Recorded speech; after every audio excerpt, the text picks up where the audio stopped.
দিনে ২ বার দাঁত ব্রাশ করব। টুথপিক কিন্তু দাঁতের গুতাগুতি করলে দাঁতের কিন্তু অনেক ক্ষতি আছে, হ্যাঁ? যে ধরনের খাবারে দাঁতের ক্ষতি হয় কিংবা মুখের স্বাস্থ্যের জন্য ক্ষতিকর সে সমস্ত খাবার বর্জন করতে হবে।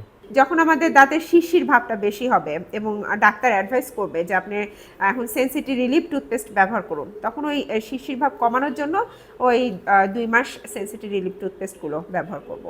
মানে সেন্সোডাইনটা তো খুবই পরিচিত, গোটা বিশ্বে আছে, আর আমাদের দেশে মেডিপ্লাস আছে। তো এগুলো আমরা দীর্ঘদিন ব্যবহার করব না। কিছু সেনসিটিভ রিলিফ টুথপেস্ট আছে যেগুলো ক্ষেত্রে শিরশির ভাবটা কমাবে, হ্যাঁ?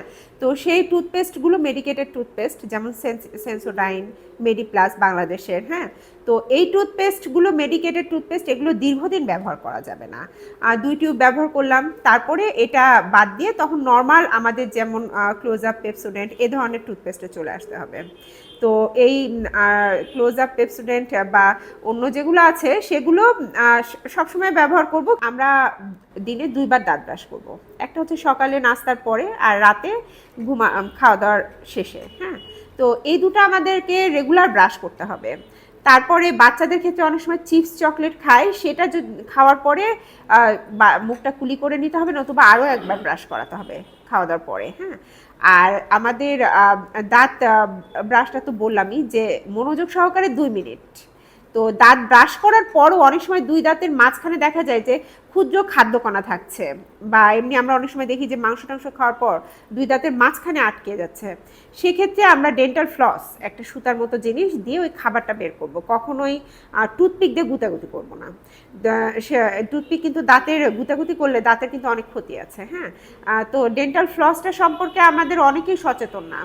দেখা যায় যে বেশিরভাগই টুথপিক দিয়ে গুতিয়ে গুতিয়ে দাঁতের মাংসটা বের করছে, সেক্ষেত্রে ওখানে একটা স্পেস হয়ে যায় এবং এটা ক্ষতি করে দাঁতের। আর এরপরে ফ্লসিংটা বললাম, এরপরে আর একটা যেটা হচ্ছে মাউথ ওয়াশ, হ্যাঁ? তো মাউথ ওয়াশ আজকাল ব্যবহারটা অনেকেই করে। তো মাউথ ওয়াশটা ন্যাচারাল মাউথ ওয়াশ সবচেয়ে ভালো। সেটা তৈরি করার নিয়ম হচ্ছে যে হালকা কুসুম গরম, মানে হালকা গরম পানিতে, ১ গ্লাস হালকা গরম পানিতে অল্প একটু লবণ মিশিয়ে গার্গেল করতে হবে। এটা ন্যাচারাল মাউথ ওয়াশ, এর কোনো ক্ষতিও নাই এবং খুবই উপকারী। দাঁতের যত্নেও বলতে আমরা যা বলি সেটা হচ্ছে যে নিয়মিত সঠিক নিয়মে ব্রাশ করা, এরপর ব্রাশের পাশাপাশি প্রয়োজনে ফ্লসিং করা কিংবা ইন্টারডেন্টাল ব্রাশ ব্যবহার করা, মাউথওয়াশ ব্যবহার করা এবং মুখ ও দাঁতের জন্য উপকারী স্বাস্থ্যকর খাবার গ্রহণ। যে ধরনের খাবারে ক্যালসিয়াম, ফসফরাসের উপাদান আছে, ভিটামিন সি, সবুজ শাকসবজি, ফাইবারযুক্ত খাবার। এর পাশাপাশি মনে রাখতে হবে যে ধরনের খাবারে দাঁতের ক্ষতি হয় কিংবা মুখের স্বাস্থ্যের জন্য ক্ষতিকর সে সমস্ত খাবার বর্জন করতে হবে। বিশেষত যারা পান, সুপারি, চুন, আলাপাতা, জর্দা খান, এটা খুবই মারাত্মক ভয়াবহ রোগের সৃষ্টি করে, যেটাকে আমরা ওরাল ক্যান্সার বলে থাকি। এছাড়াও স্বাভাবিক জীবনযাপনের ক্ষেত্রে আমরা অনেক সময় অতিরিক্ত চিনিযুক্ত খাবার খাচ্ছি, চকলেট, চিপস কিংবা আইসক্রিম কিংবা কোমল পানীয় পান করছি, যেগুলো দাঁতের ক্ষয়রোগের জন্য অত্যন্ত দায়ী।